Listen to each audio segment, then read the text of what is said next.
Hello everyone, I am Deepak Singh Raghuvanshi. आप सभी का आपके अपने यूट्यूब चैनल पर स्वागत करता हूं और आज हम देखने जा रहे हैं class 12th mathematics vector algebra components of a vector.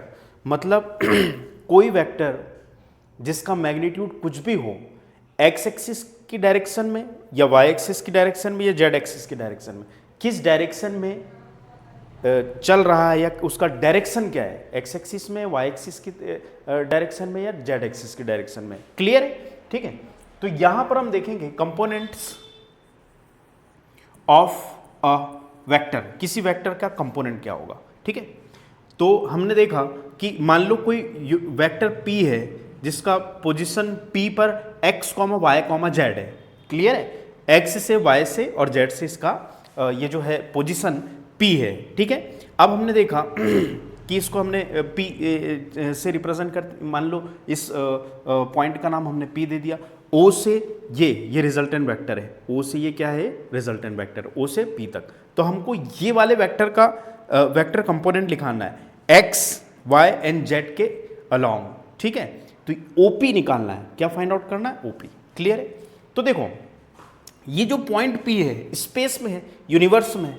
ठीक है। तो x एक्सिस से इसका x एक्सिस से कितना चला, x i cap. I cap क्या रिप्रेजेंट करता है, आई कैप यहां पर क्या है, i cap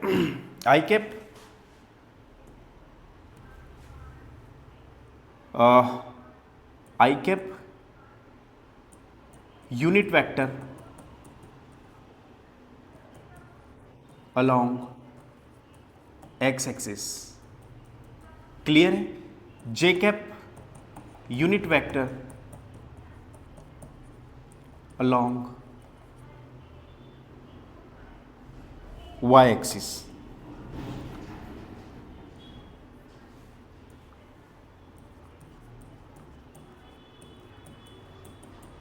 and k cap unit vector along z axis। Clear है? ठीक है।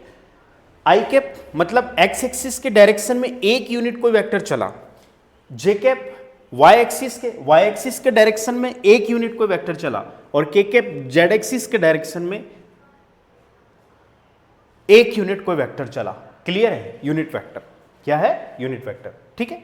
अच्छा, यहां से आप देखते हैं कि कोई वेक्टर मान लो, कोई वेक्टर एक्स एक्सिस के डायरेक्शन में एक्स आई कैप चला, वाई एक्सिस, ये एक्स एक्सिस के डायरेक्शन में ऐसा चलेगा, यहां ओ से ए तक एक्स एक्सिस के डायरेक्शन में ओ ए चला, एक्स आई कैप, वाई एक्सिस के डायरेक्शन में ए बी चला, वाई जे कैप, जेड एक्सिस के डायरेक्शन में कितना, बी पी चला, है ना, जेड के कैप। क्लियर है? तो हमें ये रिजल्टेंट निकालना है। क्या निकालना है? रिजल्टेंट। तो यहां पर हम ट्राइंगल रूल लगाएंगे। तो नाउ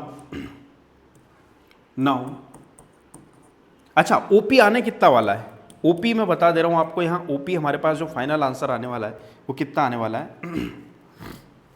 ओपी वेक्टर ओपी ओ से पी तक एक्स आई कैप प्लस वाई जे कैप प्लस जेड के कैप, ये हमारा फाइनल आंसर जो है ओपी आने वाला है। क्लियर है? तो कैसा, अब हम देखेंगे इन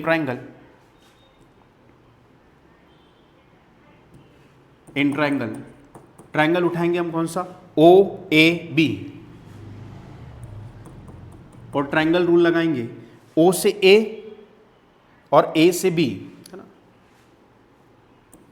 vector O A triangle rule के according to, plus vector A B plus vector A B is equal to, B O नहीं होगा, क्या होगा, ओ बी। क्या होगा, O B. O to A to B, B O नहीं होकर क्या होगा, ओ बी। तो ये आ जाएगा हमारे पास क्या, वेक्टर ओ बी। क्लियर है? अच्छा, ओ ए क्या है, X I cap, plus A B क्या है, वाई जे कैप, उसकी प्लेस पे वैल्यू रखा, is equal to O B we don't know, O B we don't know, O B we don't know, O B की place पर O B ही रख दिया। ठीक है। इसको इक्वेशन कौन सी दे दी हमने, फर्स्ट। क्लियर है? हमें निकालना है ओपी। क्या निकालना है, ओपी। छोटा सा डेरिवेशन है कि ओपी आता तो है, देखो कंपोनेंट फॉर्म में हम किसी भी वेक्टर को अगर एक्स वाई जेड है, मान लो पी की प्लेस पे 2 3 4 भी रहता, सीधा सा है, तो उसको क्या लिख सकते थे, ये जो OP है ना, O position vector of P with respect to O है, तो OP इज इक्वल टू क्या, 2i cap plus 3j cap plus 4k cap. इसका मीनिंग क्या निकला कि 2 यूनिट x डायरेक्शन में, 3 यूनिट y डायरेक्शन में और 4 यूनिट z डायरेक्शन में। तो हम ऐसा सिंपल सा लिख सकते हैं, लेकिन उसका थोड़ा सा डेरिवेशन जो कि फील देगा, है ना, हम थोड़ा सा उसको क्या करेंगे, डिराइव करेंगे। ठीक है, ऐसा है। ठीक है, इसको इक्वेशन कौन सी दे दी, फर्स्ट दे दी। ठीक है, OP हमारा टारगेट है। अब लेंगे ट्रायंगल कौन सा, OBP। कौन सा लेंगे, OBP। इन ट्रायंगल OBP क्या लेंगे, OBP। वही ट्रायंगल रूल लगाएंगे, है ना, बाय ट्रायंगल रूल यहां भी लगाया, triangle rule of vector addition, है ना, यहां again by triangle rule of vector addition. Clear है, अगेन यहां पर लगाया। तो OBP क्या लिया, OBP। ये कोई वेक्टर O से B चला